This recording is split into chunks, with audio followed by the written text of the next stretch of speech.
ஏன் நல்லா பாத்துக்கிறாருல உங்க வீட்டுக்காரே மறந்துட்டீங்க? ஐயோ அது எப்படி மறக்க முடியும்? புருஷனாச்சலம்மா. உங்க ஹஸ்பண்ட் இறந்ததுக்கு அப்புறம் தான் சோகமா ஃபீல் பண்ணீங்க? ஆமா, அன்னைக்குதான் ஃபீல் பண்ண, அப்புறமா நல்லா இருந்தோம். ஐயோ இருக்கிறப்ப என்ன தெரியுமா, குடிச்சிட்டு கும்மு கும்முன்னு. துன்மார்க்கத்திற்கு ஏதுவான மதுபான வெறி கொள்ளாமல் ஆவியினால் நிறைந்து சங்கீதங்களினாலும் கீர்த்தனைகளினாலும் ஞானப்பாட்டுகளினாலும் ஒருவருக்கொருவர் புத்தி சொல்லிக் கொண்டு உங்கள் இருதயத்தில் கர்த்தரை பாடி கீர்த்தனம் பண்ணி நம்முடைய கர்த்தராகிய இயேசு கிறிஸ்துவின் நாமத்தினாலே எப்பொழுதும் எல்லாவற்றிற்காகவும் பிதாவாகிய தேவனை ஸ்தோத்திரித்து தெய்வ பயத்தோடே ஒருவருக்கொருவர் கீழ்ப்படிந்திருங்கள். மனைவிகளே, கர்த்தருக்கு கீழ்ப்படுகிறது போல உங்கள் சொந்த புருஷருக்கு கீழ்ப்படியுங்கள்.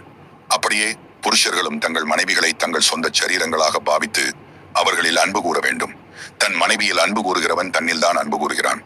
பரிசுத்த வேதாகமம் எவ்வளவு அருமையாக ஆலோசனை சொல்லியிருக்கிறது. எல் ஷடாய் மினிஸ்ட்ரீஸ் இந்தியா சேனலை சப்ஸ்கிரைப் செய்யவும். நன்றி, வணக்கம்.